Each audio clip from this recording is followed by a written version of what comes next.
Jai Hind student, today we are going to discuss the another chapter, that is private, public and global enterprises. In this we are going to discuss the public sector enterprises, private sector and global. The first we discuss the type of public sector enterprises, or we can say form of public sector enterprises. The public sector organizations are formed in three different forms. First, departmental undertaking, second, public cooperation, third, government company.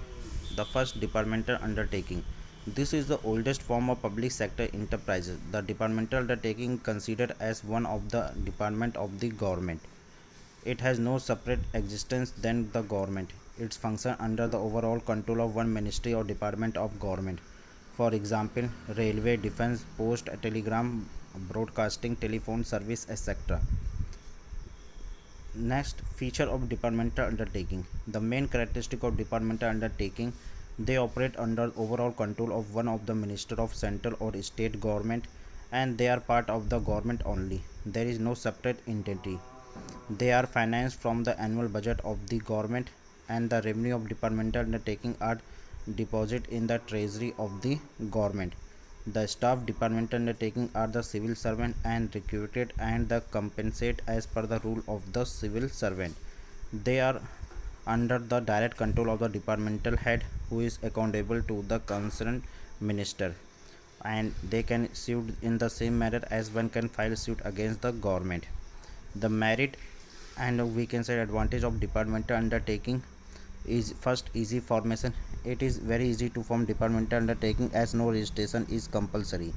Next, effective control.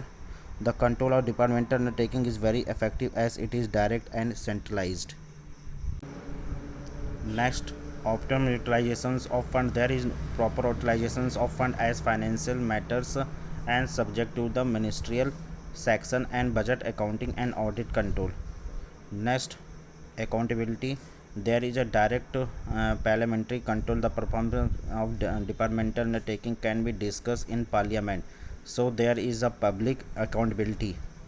Next, public revenue. The revenue of departmental undertaking is deposited in the treasury of the government, so these undertaking help to increase the government revenue.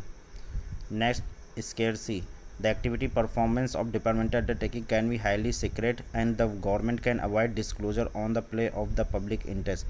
Due to the security, only the most of the sensitive area, that is defense, is operating as a departmental undertaking.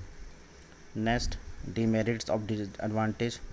Inflexibility. Their departmental undertaking work under the strict parliamentary control. Lack of motivation. Departmental undertaking have no power to utilize their revenue as these are deposited in the treasury. There is no incentive to maximize the profit, and there is no direct relation between the effect and reward. Lack of financial autonomy. Departmental undertaking cannot be planning long-term investment project as they are subjected to budgetary control of the government. And inefficient management. The departmental undertaking are managed by the government official, and these officials are overburdened with the paperwork. They can spend maximum time to answer the queries from the parliamentary or ministry. Red tapetism, bureaucracy, and refer to delay the decision due to the many formalities. The decision in the department undertaking delayed due to the administrative formalities, paperwork, procedure, and innovation, etc. Thank you.